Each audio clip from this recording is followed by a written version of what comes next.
My name is Mike DeLaCluse, President of Lesman Instrument Company. I'd like to thank all of you for taking time out of your busy schedules to join us for Glass Level Gauges 101.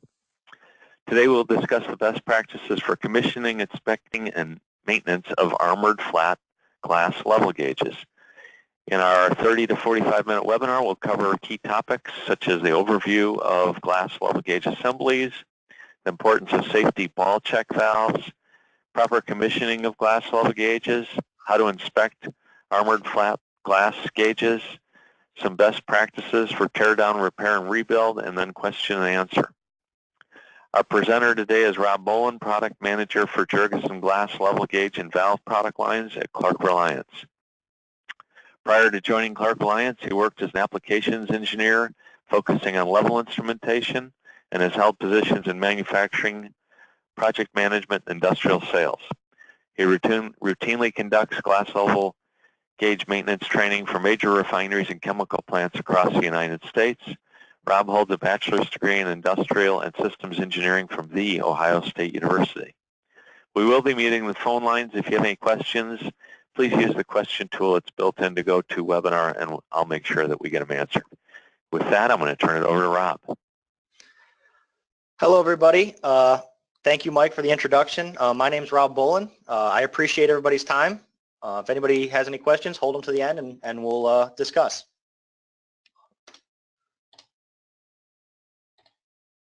So first things first, why do we use a glass level gauge?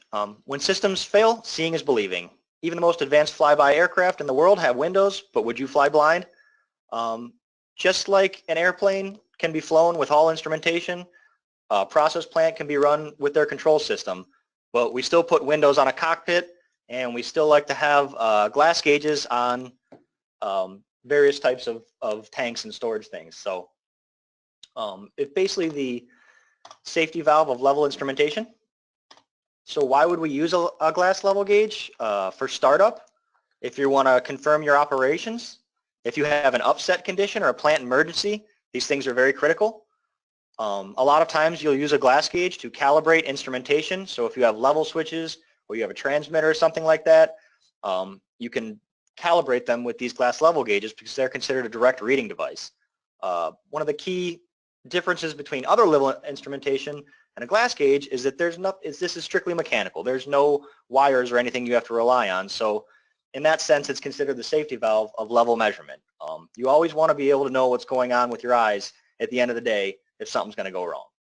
So just to cover a little bit of the basics of glass gauges, there are two types of glass gauges that we use. The first one is what we call a reflex glass. And on these pieces of glass, you can see here we've got molded prisms on one side, and the other side is ground and polished flat. So you can kind of see from the top view here in that picture, you have little prisms there. The back side of the chamber is solid. So the way that this piece of glass works is that the light will shine in to the fluid will flow up through the glass gauge, and the light will shine in, and then those little prisms will reflect the light. And if you have a liquid there, it will show up as black, and if you have a vapor space, it will show up as silver. One of the major benefits is that with a reflex gauge, you only need one piece of glass per section of the gauge. But you get this real clear black-silver indication. So even if you had water in this glass gauge, you would still see black and silver. That's important to note. These things are generally used in clean service because if you get any sort of oil or something dirty on these prisms there, it will look like the glass level gauge is full even when it's not. This glass gauge, since the reflex glass gauges, since you don't have an extra set of glass and covers on the back side there, you get a little bit higher of a pressure rating than the other type of gauge, which is transparent. And the other thing is these things are a little bit more economical than a transparent gauge because you aren't paying for that extra set of covers, glass, and gaskets. Like I said, one of the biggest things with a reflex gauge is you get a very, very crisp level indication with a very clear black and silver. This is an exploded view of a reflex gauge, and we'll walk through how to rebuild these later. But basically, it's a fairly simple, rugged instrument. You have your nuts. You have our tag here. You've got a cover. You have what we call the cushion gasket. Now, the cushion gasket is preventing basically just glass to metal contact.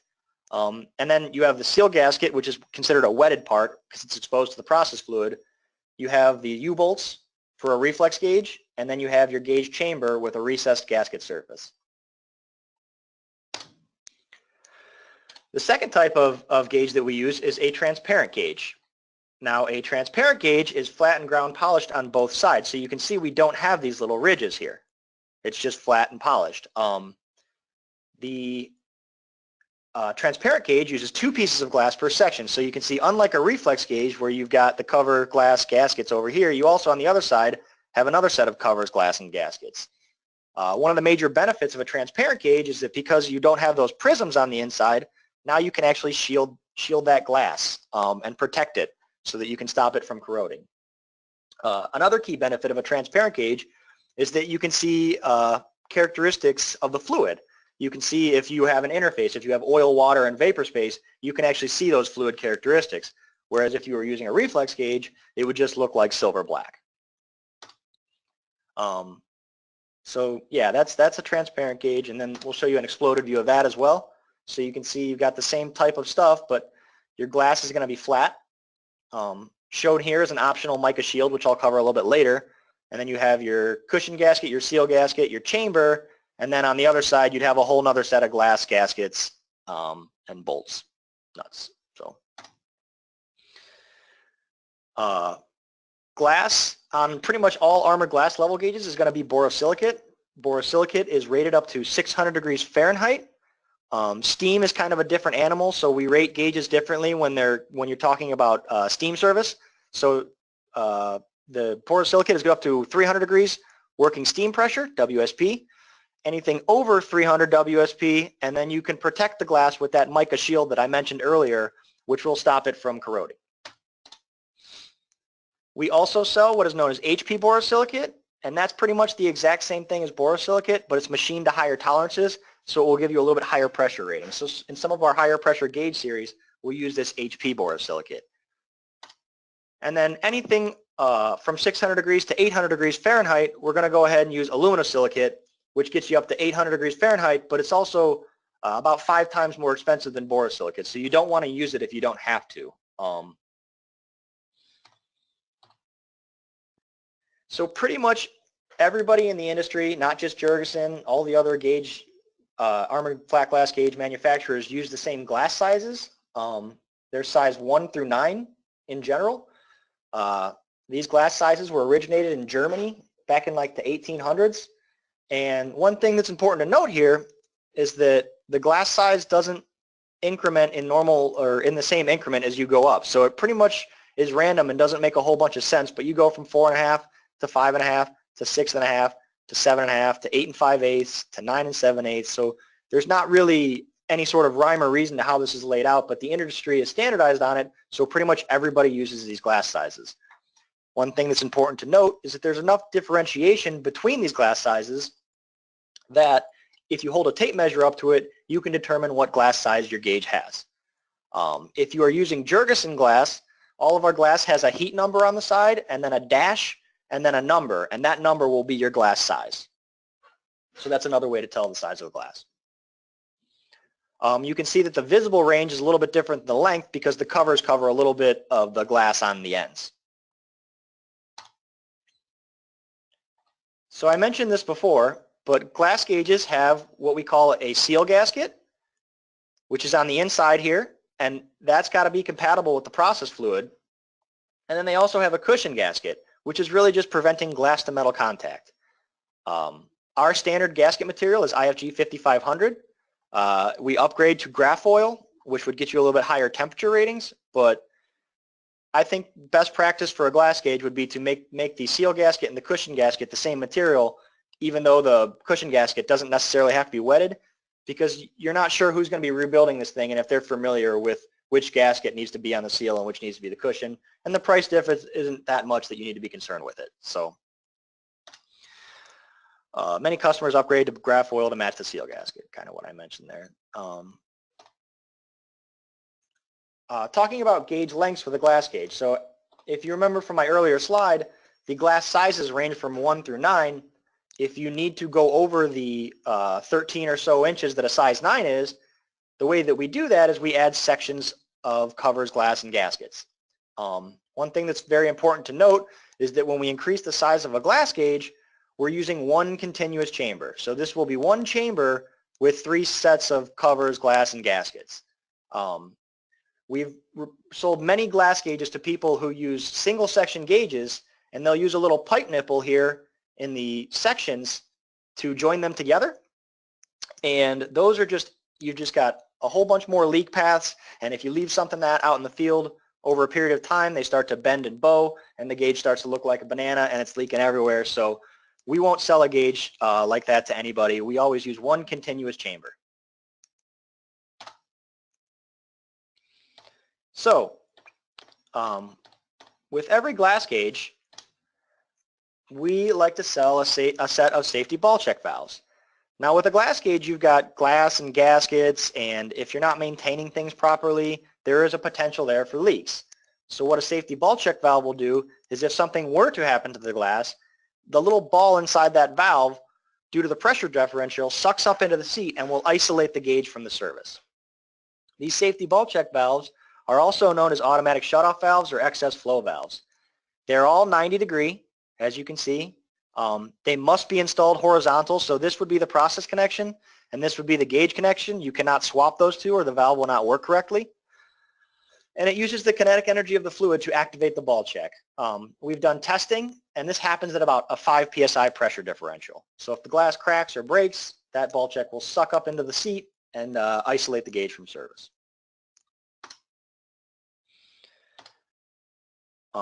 As I kind of mentioned, in the unlikely event of a gasket failure or glass breakage, the pressure differential will cause the ball check to seat, preventing the gas and fluid from further leaking. This minimizes the potential for physical injury or loss of product. We're very big on safety at Clark.Reliance, so we think that any glass gauge that's in service should also have a set of ball check valves associated with it. It also provides a means to isolate the gauge from service, so you can isolate it and drain it and perform maintenance on it. Now, if properly maintained, a glass gauge will perform reliable service. You need to keep an eye on these things because they do, over time, require maintenance. So I have a quick video here. I can't tell you I've been around everywhere, and it doesn't seem like, you know, it's a pretty widespread problem throughout the industry that people don't necessarily understand how a ball check valve works. So we created this little video here, and it shows you proper commissioning of a gauge and how a ball check valve works, showing you the internals. So we'll watch the video, and then we'll talk about it afterwards.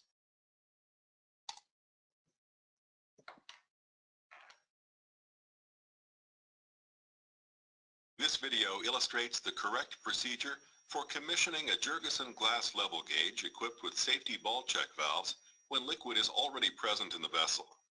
It further illustrates how ball check valves operate and a common commissioning mistake. The first step is to open the top valve 1/4 to 1/2 turn. It's always best practice when commissioning any Jerguson level product to open the top valve first. Next, open the bottom valve 1/4 to 1/2 turn to allow liquid to flow into the gauge. Notice how only slightly opening the valve keeps the stem tip in contact with the ball check. The importance of this will be explained shortly. Liquid will continue flowing into the gauge until the gauge level equalizes with the vessel level. Wait for the gauge level to stop rising before proceeding. Once the gauge level has stopped rising, fully open the top valve.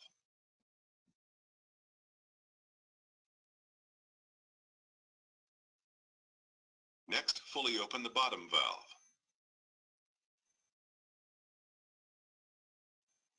The tip of each stem has now been retracted into its seat cavity, allowing the ball checks to engage in the event of a catastrophic failure. Now let's see what occurs when the bottom valve is opened too quickly. The initial 1/4 to 1/2 turn allows liquid to flow through the valve into the gauge. If the valve is opened further during this flow and the stem tip retracts into the seat cavity, the liquid's kinetic energy will force the ball check onto its seat, adversely isolating the gauge from the vessel. The gauge will then display a constant false level reading until the ball check valve is reset or the vessel level coincidentally drops to the frozen gauge level. For further information or technical assistance, contact Jerguson or a Jerguson representative. So, hopefully that made sense to everybody. So a very, very common problem that we experience is that people who don't necessarily understand how a ball check valve works in the field will walk out to a gauge and then just open that handle all the way. Well, when you do that, you're basically, the kinetic energy of fluid that's flowing in there is going to let some fluid into the glass gauge, but it'll also seat the ball check, locking the fluid level in there, and it'll display a false level reading. So for that reason, we'll hear of a lot of people that actually take the ball checks out of the valves, but the problem with that is then at that point, it's not really doing anything for you from a safety perspective. You can still isolate the gauge, but if anything were to happen to the glass, you're not protected. This little picture here shows you that when you open it a quarter of a turn, that little stem tip is sticking out there and the fluid can flow around, and then once the level gauge equalizes with the vessel level, you can open it all the way. So, as I mentioned before, valves, just like glass gauges, should be periodically inspected for buildup, and which can prevent the ball check from seating. So you need to maintain a valve just like you maintain a glass gauge. Gauges should be routinely inspected for signs of wear. What you're looking for here is cloudy glass, cracks or fractures in the glass, pits in the chambers or the gasket seating surface, or excessive deterioration or rust. This is an example of a glass gauge that's in pretty bad shape over here. Bolt torque is vital in ensuring proper operation of a glass gauge. Over time, these bolts can relax, so you need to periodically be checking them and then retorquing them to the proper torque value. Gaskets can also relax over a period of time, which will affect the torque values of the bolts as well. So what I've laid out here are some pictures of some things that you should be looking for. So in this picture here, you can see that this chamber has excessive corrosion in it, all this pitting. When a glass gauge gets to this point, it's time to think about replacing it. You can also see here this rusty color on a reflex gauge and kind of that cloudiness down there deteriorating. If you let that go, over time that glass will fail and you will be exposed to process fluid. Also, if you see like a chalky white color, that's bad. Or you can kind of see on this glass piece over here some signs of wear. So what you really want to be focused with is you kind of want to walk around from time to time, you know, maybe once a quarter, and shine a flashlight into these gauges and at a 45-degree angle and look for any sort of corrosion. So I kind of alluded to this earlier, but steam is kind of a different animal when it comes to a glass gauge because steam is very corrosive to borosilicate. One of the benefits of the transparent gauge, as I mentioned, is that you can shield it. So we use what we call these mica shields to protect a transparent gauge in steam service. Glass can become what's called steam etching. So this is two pieces of glass side by side, and you can see here that this one is starting to get attacked by the steam, and we call that steam etching. If you shield this with a high quality mica shield, a mica shield is kind of like a piece of your notebook in the sense that it's basically a bunch of layers of a naturally occurring mineral mica, and then over time, just like pull pages out of your notebook, that mica will deteriorate and need to be replaced. But what it does is it protects the glass from steam. Proper blowdown procedure is critical in determining the life of a mica shield. We recommend blowing the gauge down for 20 to 30 seconds and then rechecking to see if it needs any more and then repeating that. We've heard people say, okay, well, a mica shield's not lasting very long, and it's because they'll blow the gauge down overnight, you know, for 8, 10, 24 hours, and then that will just kill your mica shield. So now that we've finished kind of the basics of a glass gauge, we'll start talking about how to disassemble them and then maintain them. The first thing you want to do, as shown in that video, is you want to isolate the gauge from the service, always starting with the top valve, and relieve the internal pressure and drain. The other thing is you want to be careful about the temperature of the gauge. If it's in some sort of hot service, you want to let it cool down before you attempt to maintain it. You want to loosen the end bolts first and then alternate from top to bottom just like you would tighten them, which I'll go over later, in reverse. And the reason for that is you want to relieve the tension on the glass the same way that you put it on so that the glass doesn't shatter. If you just undo the bolts from the middle and however you want, the glass could potentially shatter and then you have a whole mess to clean up. So you always want to start from the end bolts on the top and then go to the end bolts on the bottom and then work your way towards the middle. Very, very important thing about rebuilding a glass gauge is that you never want to reuse components. Even though you might not be able to see it, when you torque down on a piece of glass, that glass holds residual stresses in it. So no matter what, if you take the torque off the bolts, you want to replace the glass and gaskets. Never reuse them. That's a very important point. Even though it looks like the things might be still in good working shape, it could be holding residual stresses in there, and then you could put it back into service and the glass could fracture. Every Jerguson gauge will have this tag on here, and it tells you various things like the chamber material, what kind of glass was used, what the gaskets are, if there was a shield involved, what the proper bolt torque is, your order number so that we can track it, and then we also have these repair kit part numbers set up. They are Jerguson repair kit, JRK, and then the model code based off of whatever your setup is. So, and these can be found on our online part store or through your local rep, and help you out with rebuilding the glass gauges. So now that you've pulled the gauge apart and you've got it on your bench, what you want to do is you want to clean the chamber. We recommend using these brass scrapers because the brass is softer than the metal of the chamber, and you can scrape the gasket that's stuck to the chamber, the recessed gasket surface off there, and you want to get it nice and clean.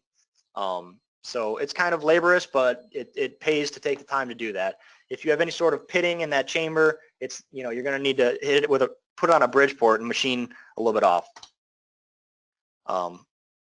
So you can kind of see they're just showing you cleaning a chamber. Here you see some pitting in the gasket seating surface.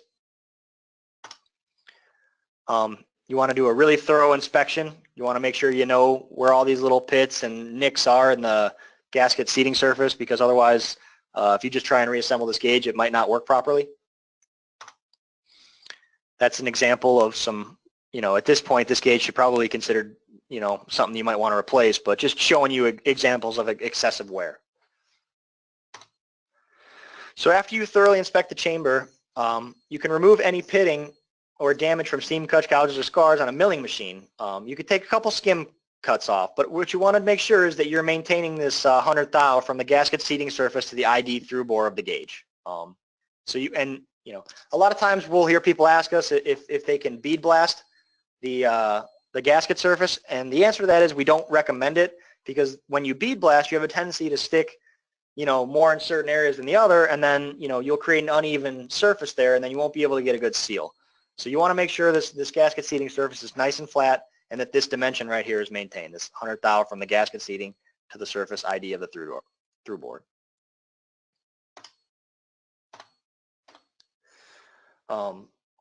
So a lot of our competitors won't necessarily sell a gauge with that recessed gasket surface, but we think this is very important, so all of our glass gauges have it. Anybody who's ever rebuilt the glass gauge knows how nice it is to have that, because it can be very difficult to locate a gasket on a chamber that does not have a recess on it. This recessed gasket surface provides positive location of the seal gasket during both assembly and field repair. It makes it possible to repair a Jerguson gauge while it's mounted to a vessel. You can imagine how hard it would be trying to assemble a glass gauge together if your chamber didn't have that seating surface for the gaskets to sit in, and it just looked like this. It's a safety feature in the fact that it contains the gasket and helps prevent lateral movement, which could lead to a gasket blowout.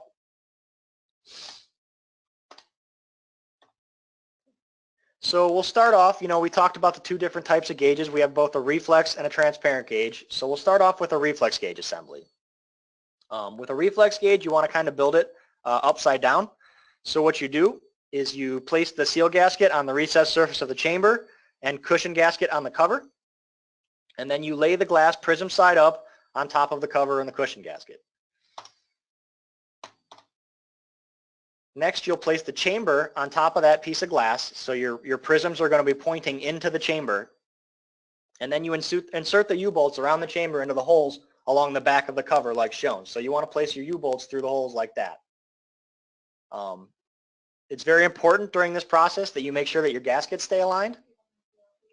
At this point, you can pinch the gauge so that everything stays together, and then roll it so that your gauge looks like this bottom one here, so that everything's still aligned, and now the gauge is pointing upwards. At this point, you want to finger tighten the nuts onto the U-bolts and ensure that the bearing face of the nut is against the cover. You can reuse bolting and nuts, but you want to be very careful. You should be able to thread the nut all the way down without hitting burrs and nicks, and you should be able to do it with your hand. So if that isn't the case, then you should replace the bolting. You want to work from the middle of the gauge when you tighten this, and you want to go up in 5 foot-pound increments.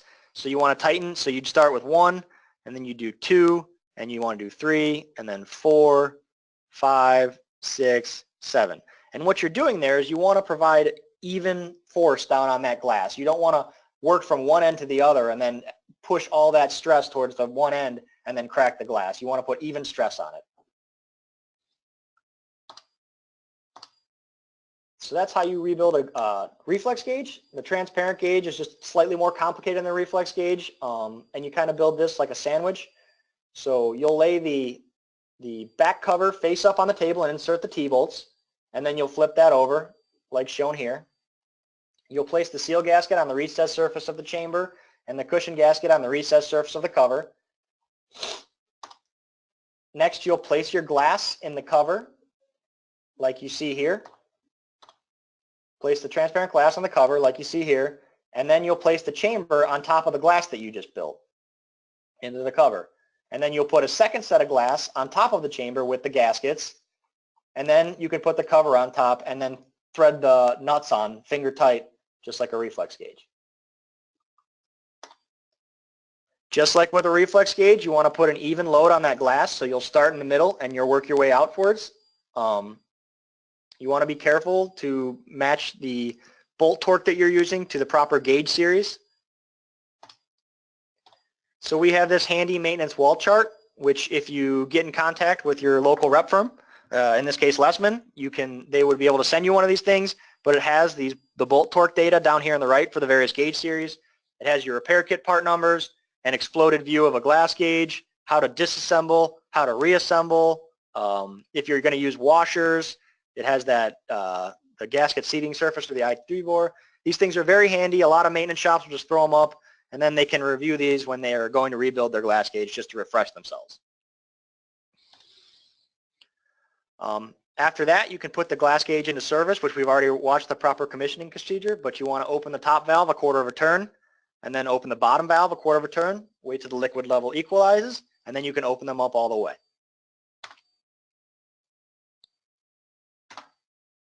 While I got you here, just real quick, I wanted to cover just 2 main accessories that we sell with glass gauges.